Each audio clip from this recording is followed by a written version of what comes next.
you like my dad's videos, please subscribe to QA Insights channel. Hi, in this video, I'm going to talk about the latest infographic published by Neotis. If you go to neotis.com/resources, or you can click on the resources menu, and if you filter out by performance testing topic, you can see the latest infographic called the state of performance testing. Once you click on it, you'll get the PDF. So this is the latest infographic published by Neotis by taking a survey among the QA, Dev and DevOps folks.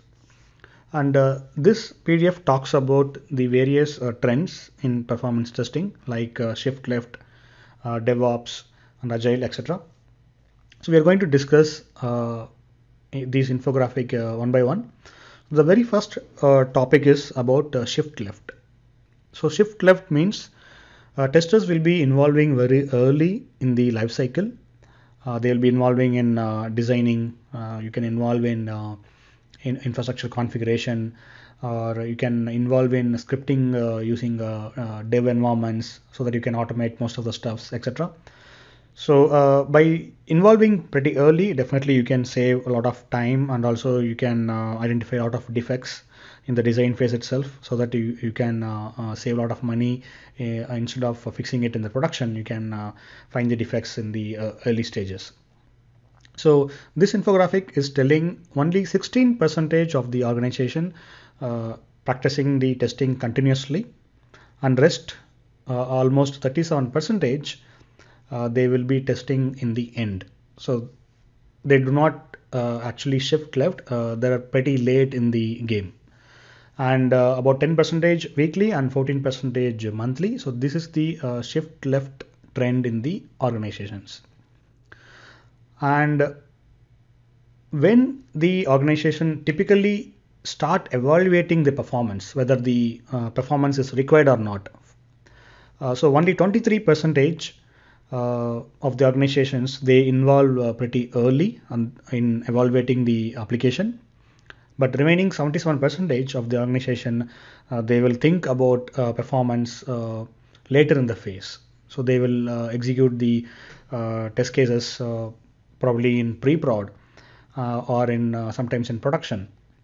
Only 23% of the organization, they will involve the testers early in the, for example, if your application is utilizing a lot of APIs, then you can involve in the API testing. So instead of testing the whole application, you can test the performance of the APIs, and then later you can involve in testing for the whole product. So only 23% of organizations involve in pretty early in the performance testing. And this infographic is telling how many percentage of the tests are actually automated.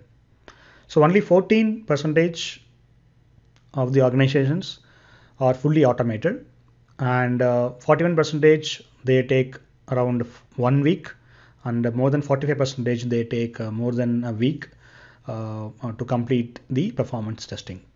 So fully automated means once the code is deployed in your environment, the pipeline will trigger the test automatically, and then it will execute your tests, and then if there is any violation in SLA, it will automatically raise the defect. Then the defect will be assigned to the product owner, and the product owner will assign the defect to developer, and then it will get fixed, and then the new code will be deployed, and then again the cycle kicks off. So this is the fully end-to-end automation which will be integrated in your organization pipeline. So there is no touch for performance testers to trigger any tests. So only 14% of organizations are doing like that. But of course there might be need of a small manual effort might be required, but fully automated only 14%. And almost remaining percentages 50-50, around 41%, they take a week to complete testing, and remaining 40% of the organization, they take more than a week to complete the performance testing. So in an ideal scenario, at least it is taking a week to complete the activities. So this insights. I'm not talking about my organization or my employer or previous employer. I'm just giving an insight what I understood from the infographic. And next, they are talking about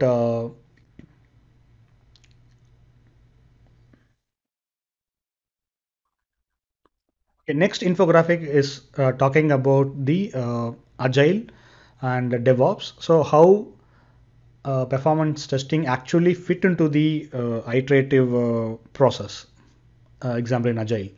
So if you are working for any project, of course you will be in agile mode, because more than 85% of the projects are in now agile, but only 65% include performance testing into their agile projects. So that is what this infographic is telling about.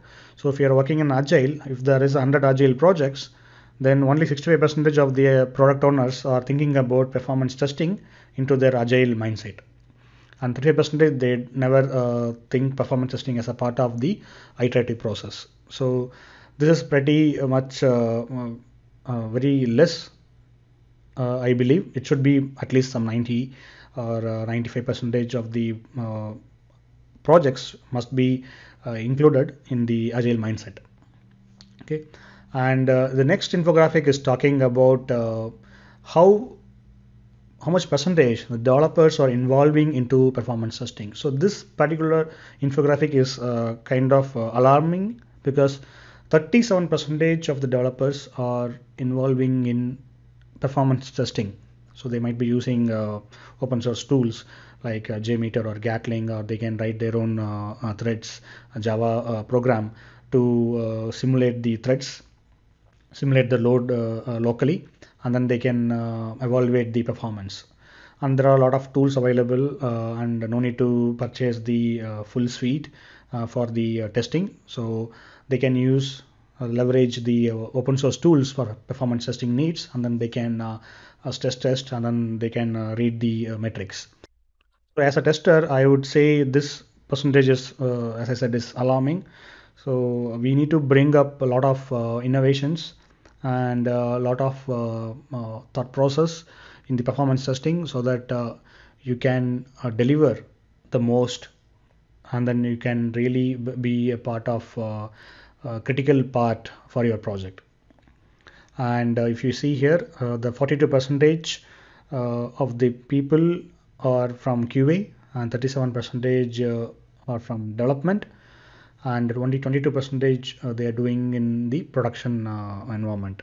So these are the percentage of the resources, basically the employees who can involve in performance testing.